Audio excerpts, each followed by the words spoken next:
Student आज हम एक नए टॉपिक के बारे में डिस्कस करने वाले हैं, दैट इज़ स्टोमक। यहाँ पर हम मेनली 2 पॉइंट के बारे में डिस्कस करेंगे।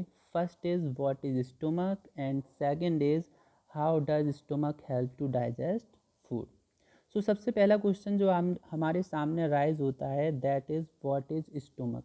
आई होप कि आप सभी लोग अच्छे से जानते होंगे स्टोमक क्या होता है, और आप इजीली कह भी सकते हैं कि sir stomach is a body organ.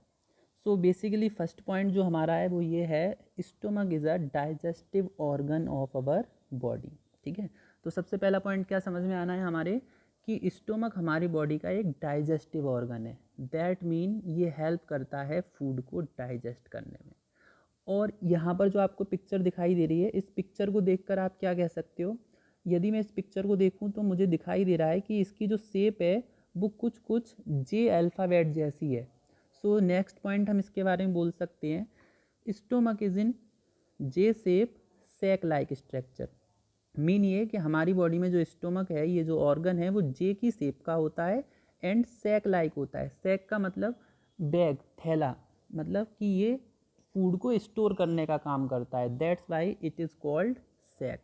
Okay, अब बहुत सारे स्टूडेंट के मन में ये डाउट रहता है कि स्टोमक में जो फूड है वो हमारा कम्प्लीटली डाइजेस्ट हो जाता है, बट ऐसा रियलिटी में नहीं है बच्चों। स्टोमक का काम होता है फूड को कुछ टाइम के लिए स्टोर करना एंड उसका पार्शियली डाइजेशन करना, ना कि कम्प्लीटली डाइजेशन। देन हम कह सकते हैं stomach stores food for some time. ठीक है, तो ये आपको याद रखना है कि स्टोमक फूड का कम्प्लीटली डाइजेशन नहीं करता, it only digest partially. Then next point हमारा है कि how does stomach help to digest food, कि जो स्टोमक है वो फूड को डाइजेस्ट कैसे करता है। तो स्टोमक फूड को डाइजेस्ट करने के लिए, जो स्टोमक है उसके पास कुछ ग्लैंड होती हैं और उन ग्लैंड का नाम होता है gastric gland. Then stomach has a gastric gland for digestion of food. अब ये ग्लैंड कैसे डाइजेस्ट करती हैं फूड को। गैस्ट्रिक ग्लैंड से बच्चों रिलीज होता है गैस्ट्रिक जूस। तो आपको याद रखना है, एग्जाम में भी पूछा जा सकता है कि गैस्ट्रिक ग्लैंड से कौन सा जूस रिलीज होता है। देन आप कहोगे gastric juice. Gastric gland secrete juice. अब बच्चों ये जो गैस्ट्रिक जूस होता है यही रेस्पॉन्सिबल होता है फूड के डाइजेशन के लिए। हाउ, किस तरह से, देन देखते हैं कि जो गैस्ट्रिक जूस होता है इसमें मेनली कुछ कंपोनेंट होते हैं, water, enzyme, HCl and mucus.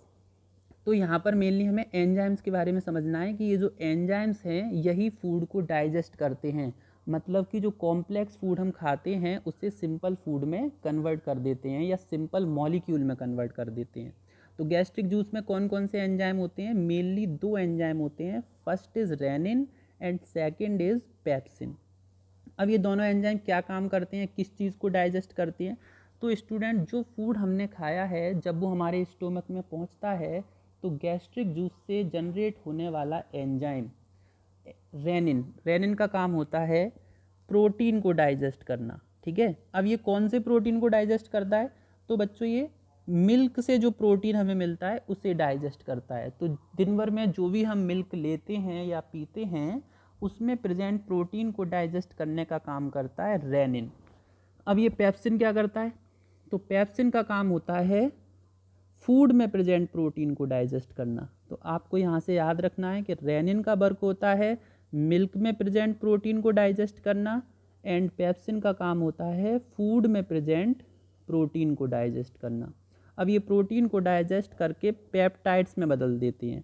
Peptides protein की सिंपल मॉलिक्यूलर फॉर्म होती है, ये आपको याद रखना है। Peptides is the simple molecular form of protein.